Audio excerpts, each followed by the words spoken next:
Welcome to Forensic Science Sunday, where I tell you one true crime case that was solved using forensic science, all while doing, that's right, my makeup. Today's video will be featuring the Black Moon Cosmetics Urban Myth palette. I know I've already used this palette before here, but I have been going through my makeup collection and doing a declutter. Guys, I just don't know. I just don't know about this one. I don't know if I should keep it in my collection or not. Do you guys own this palette? Please let me know what you think in the comments down below. All the other products I'm using in this video will be linked in the description below. Please read the disclaimer. I am not a professional makeup artist. I am not a professional forensic pathologist, guys. I'm just the average girl at home like you, playing in my makeup. Sometimes I do my nails and random other stuff while I talk about a true crime case. So if that's something that you're into, then you are more than welcome to hit that subscribe button. Also, a quick reminder, the comment section is a privilege. Don't fuck it up. Now let's get into today's case. Also, I just wanted to let you guys know I am extremely congested and very under the weather today. So if I'm not my usual weird ass self, then forgive me, because I'll probably be my weird ass self next week. Thanks. This story takes place in September of 1999 in Longmont, Colorado, where 24-year-old Natalie Vasquez lived. I think that's how you say her name. Vasquez. Somebody help me. You guys know. My English is not the greatest. Even though I am American, I just suck at English. Natalie was a beautiful woman with a very bright spirit, and she worked as a dental assistant. She was also a very active member of the apostolic, I said that wrong, apostolic church. That's what I meant, apostolic, not apocalyptics. Now, in this church, there are very strict rules and regulations and guidelines that need to be followed to be a part of the congregation, especially for women. It was said that their women were not allowed to wear makeup. They were not allowed to wear pants. They were only allowed to wear dresses or skirts that were knee length or longer. They weren't allowed to watch TV or listen to music or watch any movies. They weren't allowed to drink or smoke, which I think the drinking and smoking thing is pretty obvious because they're church-going people, so that's like, I feel like that's kind of normal. But yeah, they were very strict when it came to the women.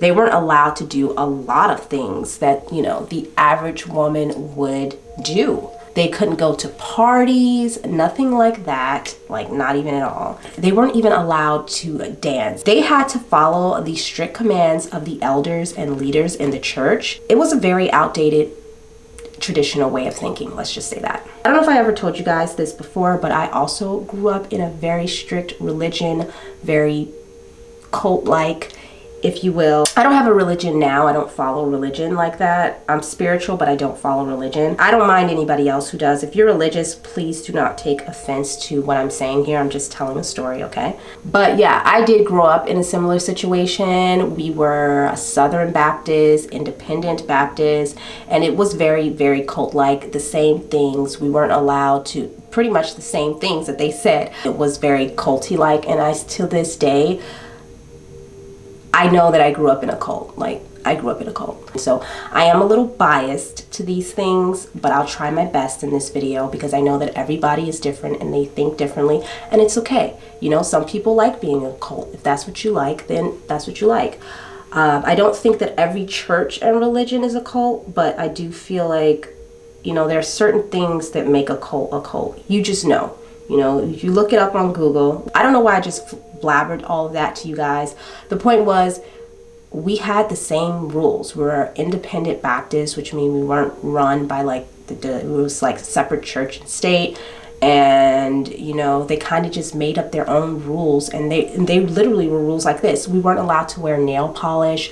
We weren't allowed, especially red nail polish, because red nail polish was considered to be like seductive to men, so it was like really wrong to wear red nail polish, and like only the there was a particular word that was used, but I can't remember it because it was so long ago, but only this type of woman, a Jezebel, that's what it was, a Jezebel. Only Jezebel would wear red nail polish. And guess what, guys? All of my life, you know what I did? All I did was lust and dream to wear red nail polish. So I think I was probably a Jezebel from the start, guys, but I was already, there was like no way, you know. But anyway, back to the story because it's not about me. Now, the pastor of the church was a man named Troy Hancock. I'm not going to do it. I'm not going to do it. I'm going to be respectful. I'm not going to do it. Now, it was believed that Troy had this special gift to receive messages directly from God. Messages that I guess nobody else could receive, even though they're the same thing. Like, why wouldn't they be able to receive the same messages? Doesn't make any sense.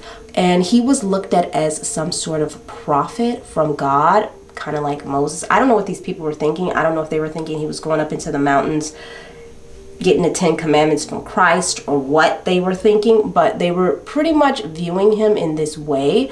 He was considered to be very holy and powerful. So when he spoke, the people listened to him and they pretty much obeyed whatever he told them to do. Also, something that happened in my church, I can't even say church, it was a cult, guys, like what happened when I was a kid. He had so much power over the people of that church to the point where there would be times in service where he would just stop and point out people and say, I just received a revelation from God. You should give $1,000 today. God wants you to give $1,000 today. I bet you did, sir. I bet you did. If you guys aren't church going people, or if you've never been to church, there is this thing called tithes that you have to pay every Sunday. The ushers come down the aisles and you pay what is called tithes. I never really understood that, and I'm not really sure what it's for. I thought it was just like a donation to the church. In my mind, it was just a form of showing gratitude, I guess. But I mean, that's how I would look at it, but I really don't know actually why we used to do that. So anyway, he would tell people that he had these revelations from God, and people would do it. They would listen to him and they would actually do it. They would actually pay the $1,000, even if they were poor and they didn't have it. And trust me, this town was not like a big town with people that were rich in it. This town had very, very low income people in it. Like, nobody in this town was rich. Nobody had $1,000 to just chuck over, but they would give it to him because they thought that the messages were really coming from God. And I'm sure they were afraid of getting struck down with lightning or something like that. The people were seen as very faithful people, but some thought that they were just more like gullible, and I would have to agree with that. One day in church, Troy gave Natalie a revelation of her own. He told her she was to marry another member of the congregation, a man named Matthew Marable. He was a 21-year-old house painter at the time. Proud of myself, I remembered to do my concealer first. Now, I know a lot of you guys commented and told me that the new trend is actually foundation first and then concealer, but guys, that is not how I do my makeup. I like to do spot concealing first for all of the dark spots and scars that I have on my skin, and then I'll go in with a layer of foundation, and then I will put on some more concealer to brighten up the face, to add the highlight, if that makes sense. But I have to say that after doing it a few times, I don't mind the putting on foundation and then concealer on top. I feel like if I didn't have anything to conceal, I would probably definitely do it that way. So what was I saying about this man? Now, Matthew, he was a 21-year-old house painter, and the two started dating immediately. Not long after that, the two were engaged to be married. Jesus. Natalie's family were concerned because they did not like the church controlling their daughter's life this way. They just thought it was too much. They felt something was not right with this church. I believe they described it as a cult. Exactly. And they objected to the marriage, you know, they didn't want this thing to happen. However, despite her family's disapproval, Natalie and Matthew got married anyway. And soon after that, she was pregnant with a little baby girl. During Natalie's pregnancy, her mother described her as very excited and happy preparing for the baby. They said that she was just coming back to life. She had a glow about her. And they were starting to see that Natalie was really happy in this marriage. When Natalie delivered her baby, she couldn't be more happy. Like on September 26, 1999, Natalie decided to go to the grocery store to pick up a few things while Matthew stayed home with their daughter. A few hours later, when Natalie didn't return home, Matthew got concerned. And he decided to call the police because Natalie hadn't called him and let him know what was going on. He had no idea. This was in 99. I do believe there were cell phones then, but it was like, maybe they were like those chunky cell phones, like really expensive ones. There were definitely beepers, but it wasn't like today where everybody has a cell phone, you know, and you can just call your partner or whatever and be like, hey, I'm running a little late. I'm still in the store. You can check in on people. Like, no. So Natalie hadn't shown up back home and she didn't call or let him know anything was going on.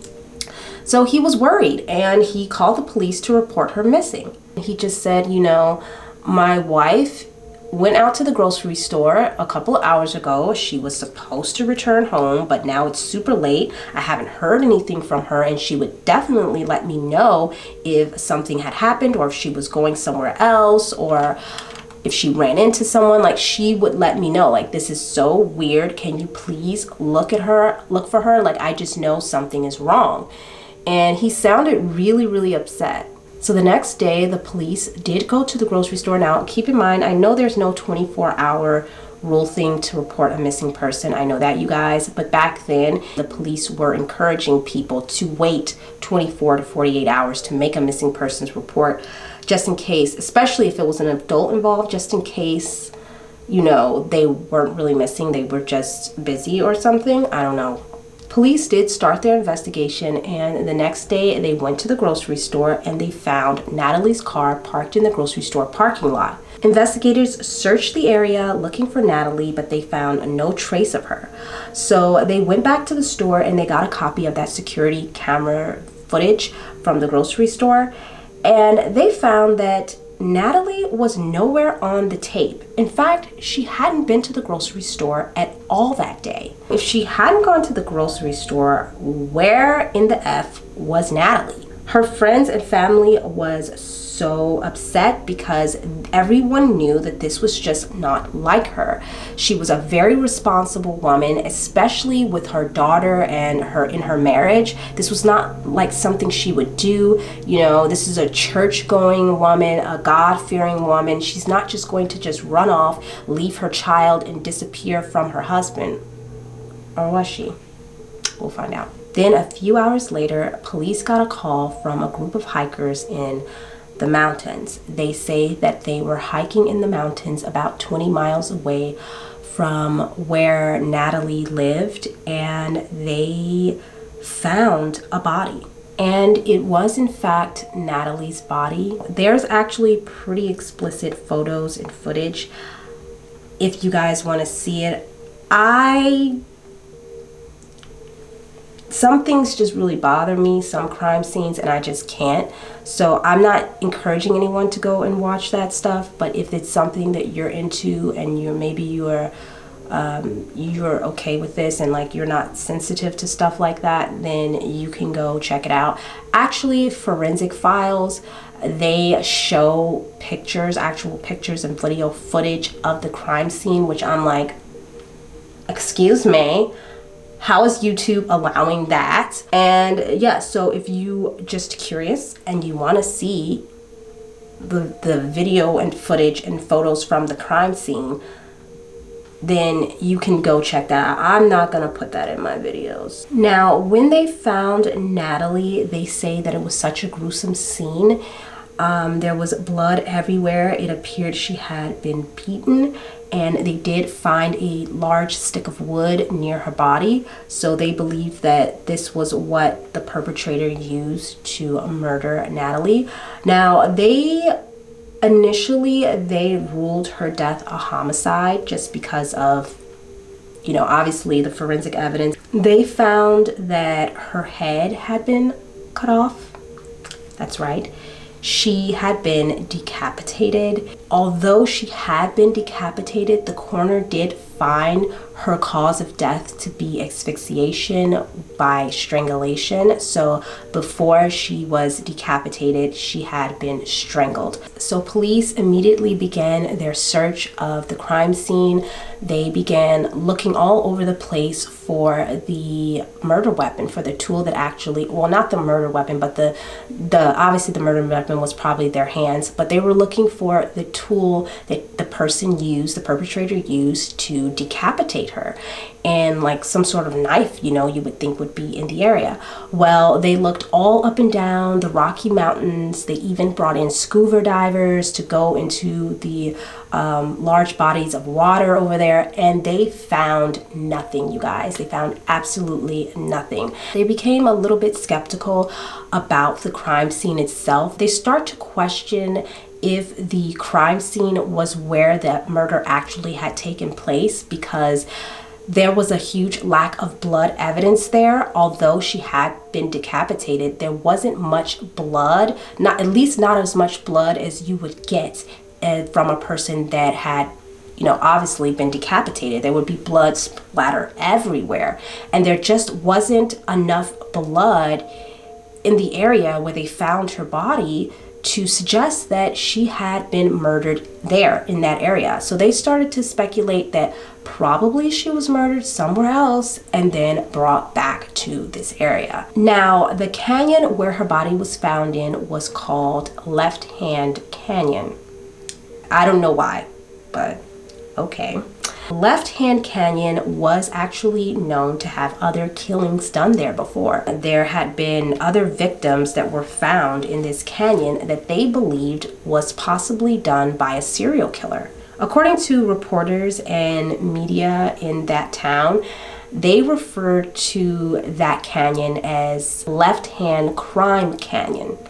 So that gives you a little bit of an idea of what was going down in Left Hand Canyon, okay? One of the reporters said that he had covered a case recently that had happened where the body was dumped in Left Hand Canyon that was very, very similar to Natalie's case. So yeah, everybody in the entire town was starting to think like, this is a serial killer for sure. Natalie's killing was very similar to a series of killings that occurred in Denver, about 50 miles away from where Natalie's murder had taken place. So maybe it was a killer from Denver. Who knows, you know? There was a string of killings that were going on around that time. So is it possible that there was a serial killer from there? I mean, who knows? This Crime Canyon, okay, the fact that the place is called Crime Canyon, that's his like nickname, but its giving name is Left Hand Canyon, and people's heads and stuff is getting cut off up in there. Like, come on.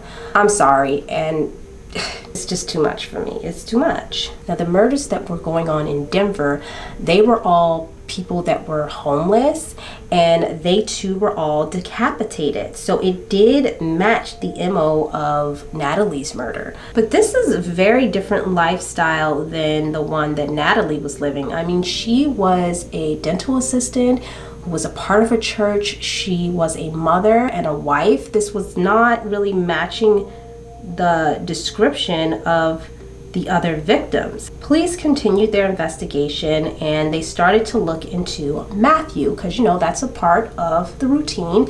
The first one we usually look at is the significant other. And they were asking around, they were asking the church, friends and family members who knew the couple if they knew of any issues between the two of them. And everyone said that they know that they were a perfect couple, that they, you know, they were church-going people, they were young and very much in love, and they had just had their new baby. So it wasn't like this was a couple who was fighting all the time. I have something on my lip, probably Lucy's hair. I hate that because you can't really see it, but you just know it's there. Anyway, this wasn't a couple that, you know, was fighting all the time or upset with each other or anything like that. Investigators could find no evidence that there was anything wrong in the couple's relationship whatsoever. They seemed like a pretty good couple, a very loving couple. They had just had their new baby, so everything was good on that front. So they went back to the crime scene and forensic scientists performed tests on Natalie's car. And they found a mountain of evidence, no pun intended. Near the windshield wipers, the forensic scientists found bits of mountain grass and some pine needles that weren't really common in that area. According to the forensic pathologist, she was able to tell that the materials had come from about a 9,000 feet elevation near that area in a canyon along that front range. This was the kind of vegetation that you would see growing near Left Hand Canyon, so it was pretty consistent. This told investigators that Natalie's car had been at the crime scene as well as in the mountains. There's very few people who got keys to that car, baby. Okay, now, about to figure it out. I live near a theater and I think they're having a show because my entire street is like that. I'm sorry if this video gets up late to you guys. This was the only time I was feeling well enough to film and edit because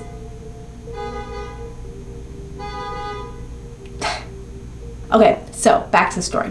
Not only that, they also found tire tracks from Natalie's car at the crime scene, proof that her car had been there. Now, Natalie had a very particular set of tires because she had 3 different types of tires on her one car with 3 different tread marks. There's pretty much only one car that could have that many different tires in that sort of sequence, making the set of tires on her car very individual to her car.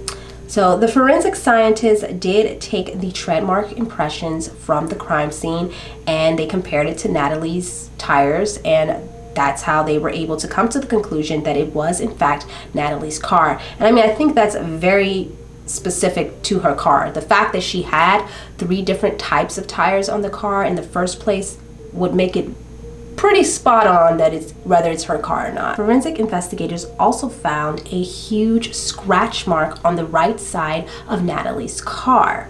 It appeared as though whoever had been driving the car that night had misjudged the distance from the car and the bushes and actually scratched the side of the bushes. Now, it just so happens that Matthew had an accident when he was a kid that left him blinded in his right eye. Could this mean that Matthew was the driver of the vehicle that night and he had misjudged the distance between the bushes and the car, and that's how it got scraped?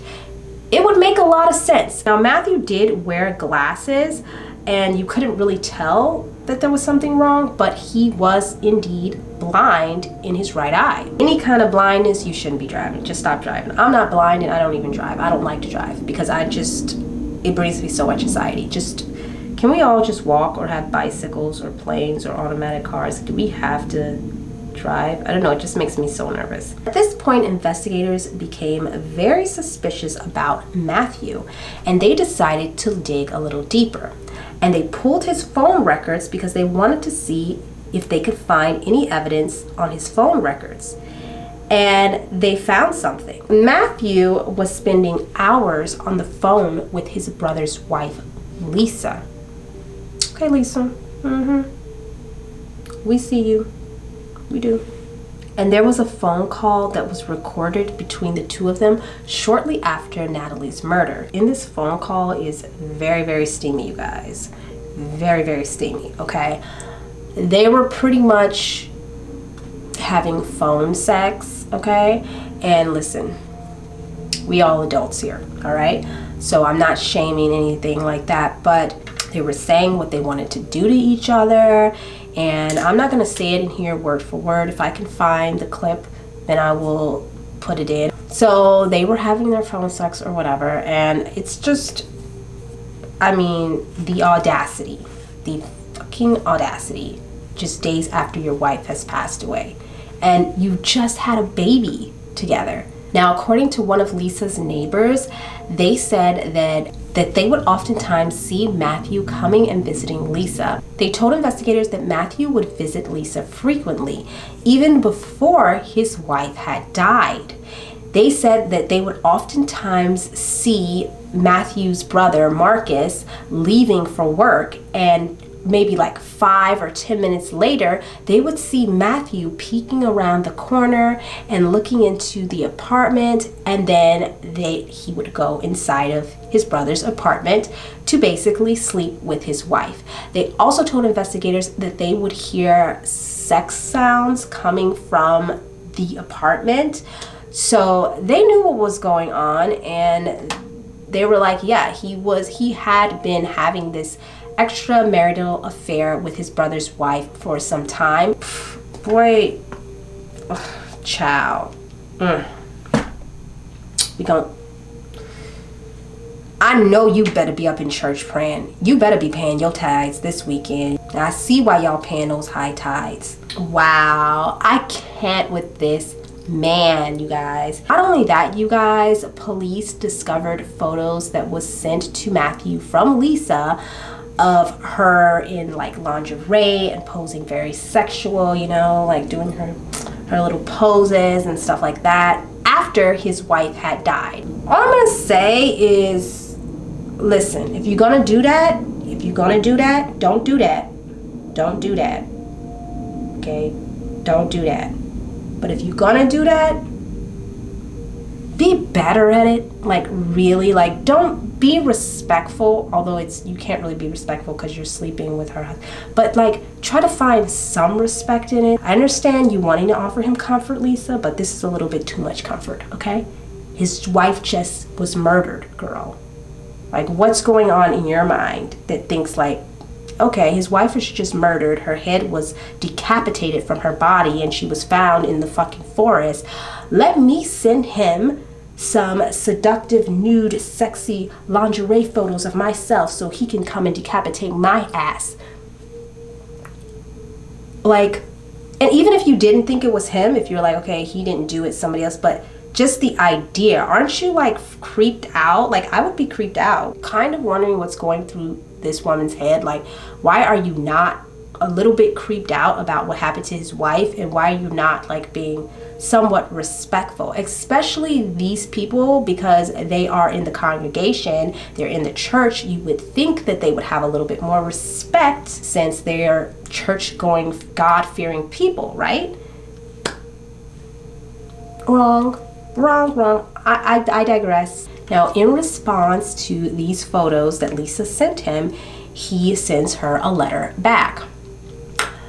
Yes, he sends her a letter back. He responds to her love photos, whatever you want to call it, to her nude photos he replied with, I got the pictures of you today. Oh my God, they're so beautiful. I never had any idea that sex was so fun and exciting until I got with you. He finished with, I love you, Lisa, now and always. Wow. I wonder what his brother gonna do to his ass later. That's what I wonder. And like I said, they were all members of the same church, the same congregation. So they would oftentimes see each other very regularly. All y'all motherfuckers in the same damn church, in the same damn congregation, congregating, okay, in sin, and acting like y'all holier than thou. Come on. Now it's time to go into the palette. But anyway, back to the story. So for whatever reason, guys, the leader, the pastor of their church, Troy, he would get up in service and he would tell the members of the congregation to not speak to investigators, to not give them any information about, you know, the members of the church, to not talk about Matthew at all or Natalie. And this was really bizarre, because why wouldn't the pastor of a church telling the members of the church to not cooperate with law enforcement on a case? This doesn't make any sense. Not only was Matthew looking bad, but the church was starting to look very bad as well. There was reports that the pastor would stand up in the church and during a service while he was preaching and say, Matthew Maribal did not kill that woman, which came off as a little insensitive because, you know, her name is Natalie Vasquez. She was a member of your congregation, of your church. You actually put the two of them together. Remember, you were the one who had this major epiphany from Christ, from God, that told you that they should get married, okay? And now you're up here like calling her that woman. It was just very insensitive, and a lot of the news media really ran with this because they just felt like this was just so insensitive and just very bizarre. And I have to agree with the news outlets and media, like that's very bizarre for her to go from a member of the congregation to that woman. I don't know what to say about these people. I really don't. Like, I just don't know what to say about these people.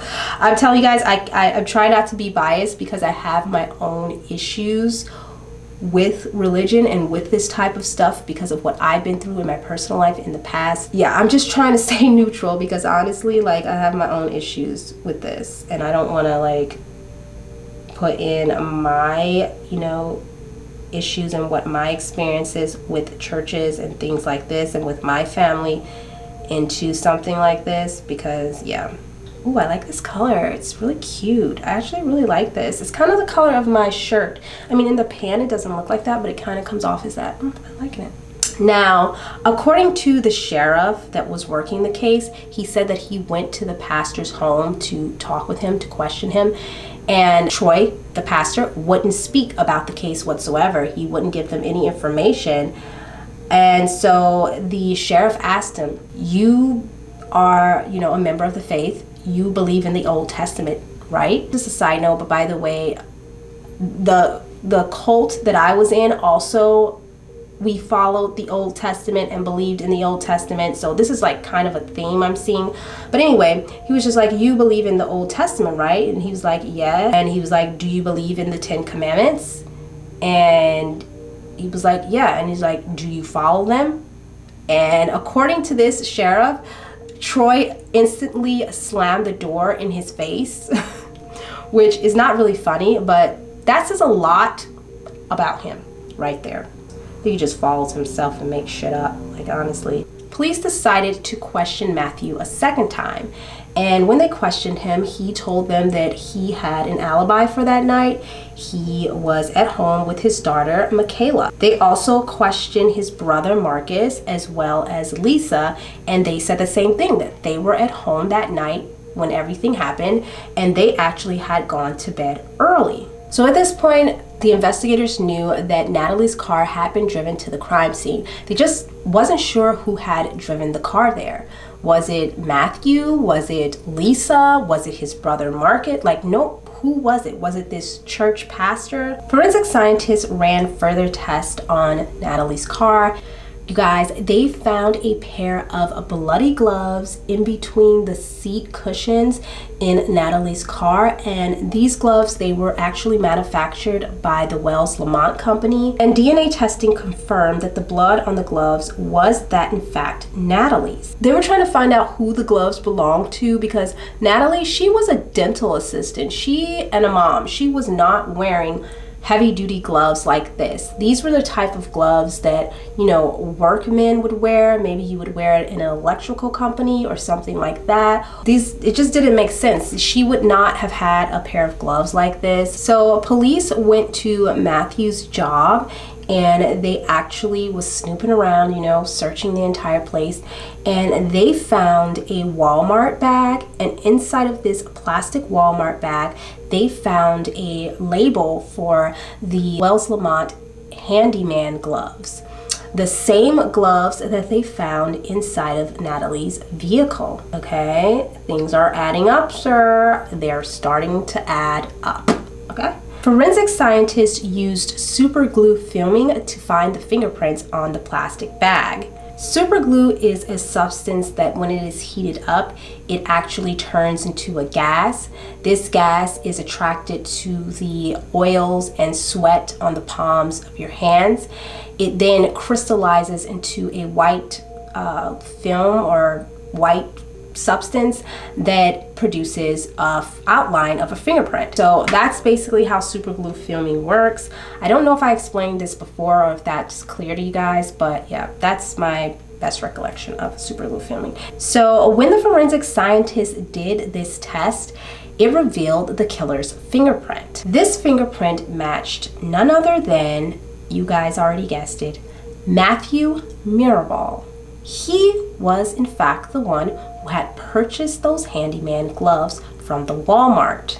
Investigators decided to search Matthew Mirabal's truck a second time, and they found that in the back of his truck, in like the trunk area, they found pieces and chunks of wood that appeared very similar to the pieces of wood that was found at the crime scene near Natalie's body. Now, the broken wood in his car, they were kind of like splintered apart, so you had like all of the end was like sticking up, like somebody broke it in half. So the FBI took the piece of wood from the crime scene and the piece of wood found in Matthew Mirabal's truck, and they stuck it together, and they say that it fit like a piece to a puzzle. The piece of wood that they found at the crime scene did come from the piece of wood that they found in Matthew Mirabal's truck. So they went to pick up Matthew, and when they asked him, you know, did you have anything to do with Natalie's death? Matthew claimed that he had nothing to do with his wife's death. He said that he loved her. They had just recently had a baby,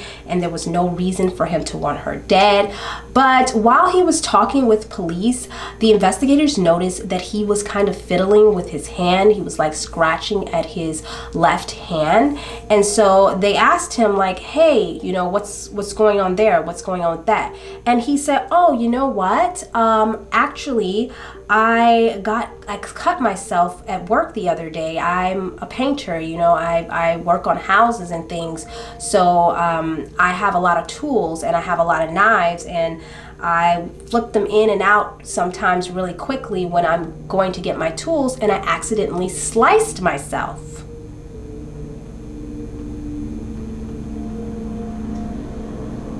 Who believes that?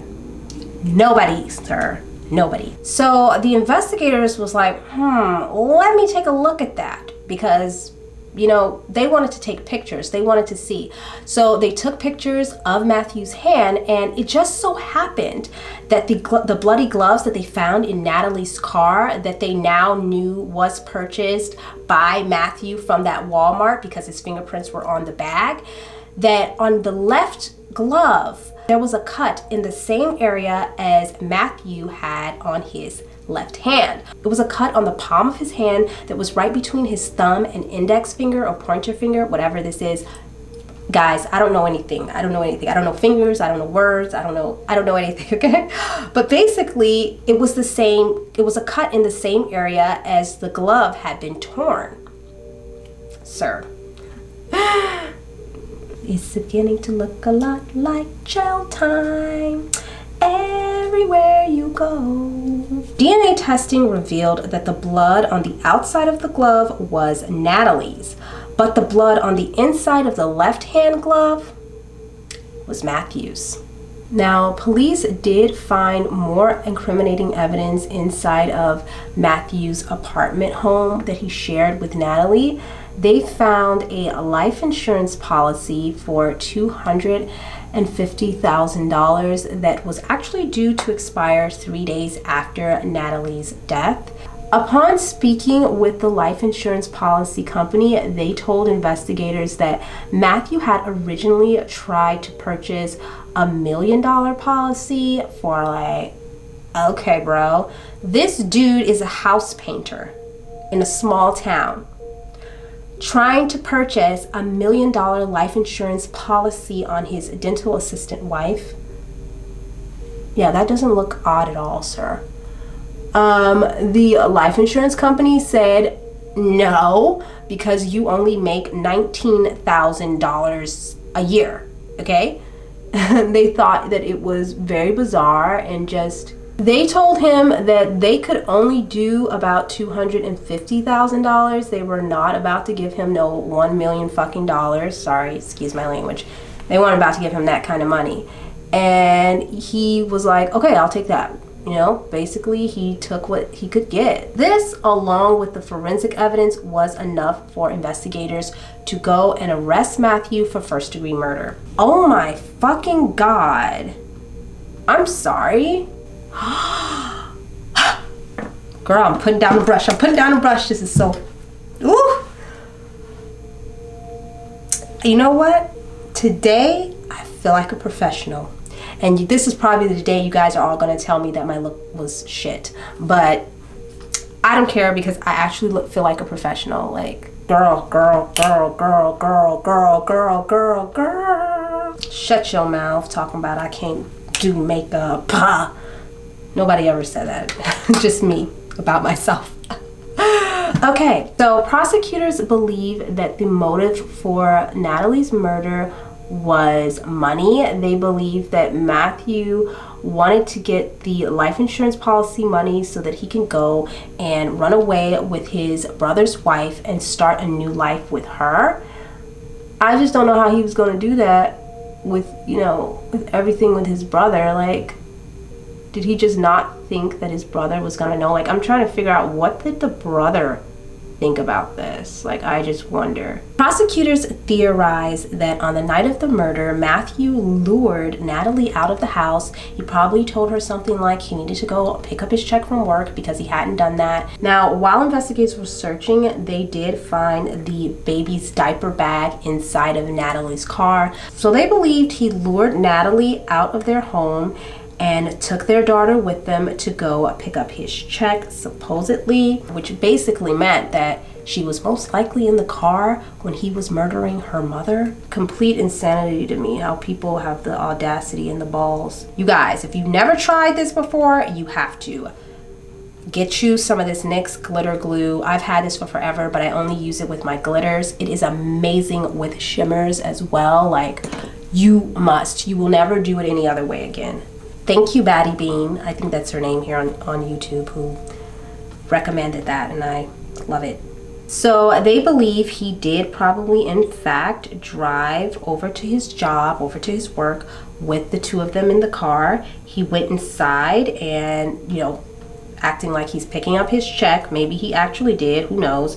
But he went inside, and this is when he took the gloves that he had purchased from Walmart and left at his job earlier on. He took those gloves, he put them on, tossed away the bag along with the label, leaving his fingerprints on the outside of the bag. Who knows where he got the piece of wood or stick from?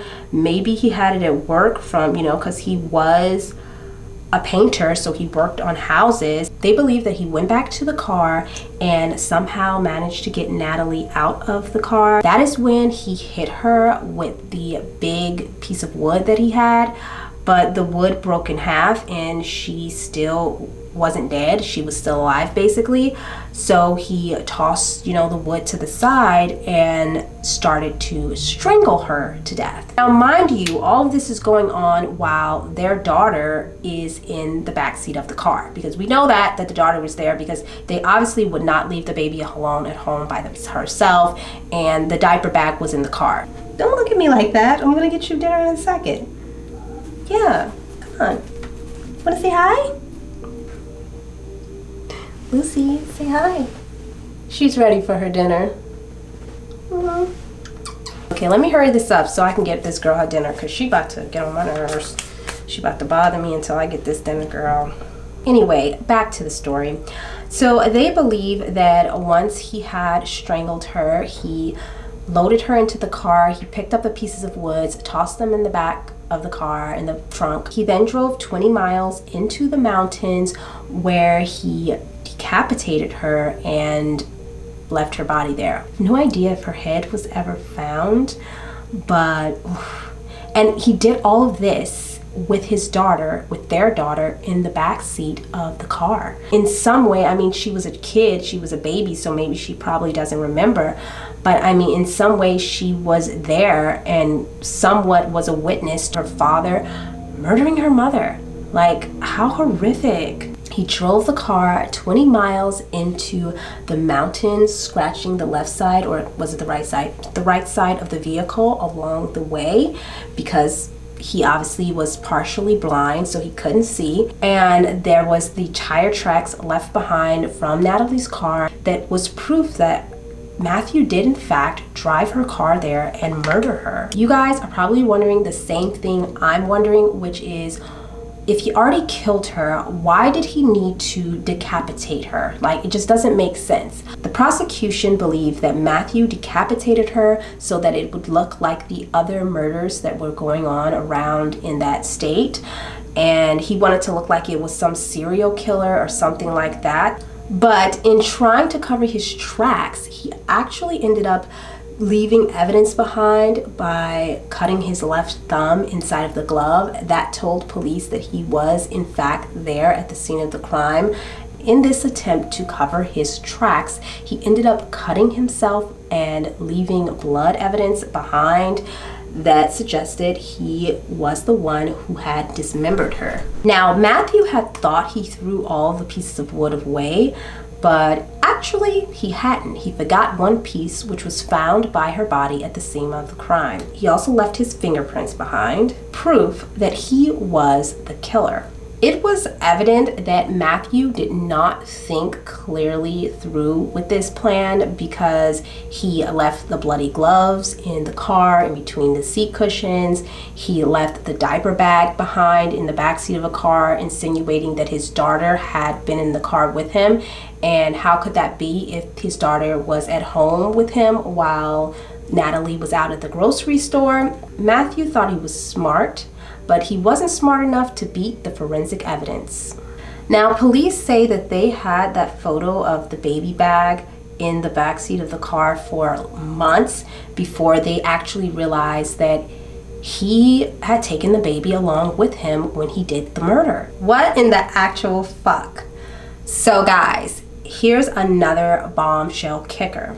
While police did have evidence of Matthew and Lisa's relationship, and they did believe that he was trying to get this insurance money so he could go start a new life with Lisa, they also found letters from another woman that he had been receiving while in prison. And let me just tell you what this woman said, okay? This is wild, you guys. This is absolutely wild. She basically expressed that she loved him and she wanted to see him, and that she wanted to have a sexual relationship with him, but she also wanted to have a romantic relationship with him as well, and that she couldn't wait until she could see him. And like, what in the hell's creek are y'all thinking out there, ladies? Seriously. There's a piece of Lucy's hair inside of this lipstick. Sorry, 1 second. What in hell's creek are y'all thinking?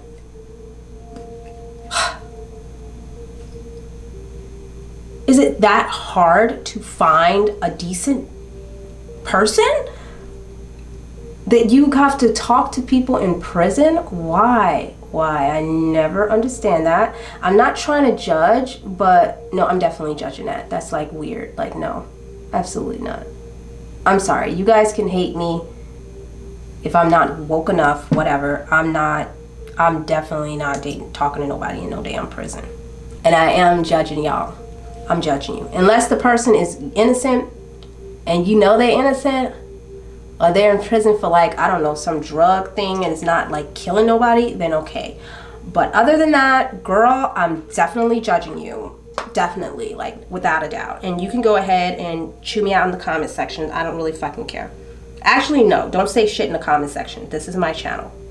Okay? Don't do it. There were also recorded telephone conversations between Matt and this other woman, Janet, while he was in prison. And she was just like, oh, I love you, Matt. And he was like, I love you too, Janet. And she's like, I'm all alone. And he's like, yeah, you're all alone. And it's sick. Like, it's really, really sick. Him and Janet are just going back and forth. He's like, I miss you, Janet. I want you. And she's like, I want you too. And I miss you too. And all of this stuff. He's like, tell me something. And she's like, tell you what? What should I tell you? I don't know what to tell you, what you want to hear. And he's like, I don't know. Tell me something nasty. And she's like, oh, yeah. There ain't nobody else, girl. There ain't the dude on the corner at the gas station. At least he ain't in prison. I'm just confused, ladies. I'm confused. Why? But that's not it. That's not it. Janet was Janet Hancock, Troy Hancock's wife. That's right, you guys. The pastor of their church's wife. What in the fornication is going on in this congregation? That's all I want to know. Y'all all need to take your backsliding, trifling asses back to church, a real church. Okay, what in the hell? When I heard this, you guys, for real. Okay, I have no idea what the hell was going on in this church. Really. Okay, what the hell was going on? Sounds like they're all mixed up over here. Like something's up, babes. We need to figure this out, babes. Something's up, white babes. We need to get to... They doing better than Michelle Kwan. They done backslid so far. Investigators were looking into the idea that possibly Lisa and Janet had something to do or were involved somehow with the murder of Natalie, but they didn't find any significant evidence that would lead them to believe that these two ladies had anything to do with it or knew anything about it.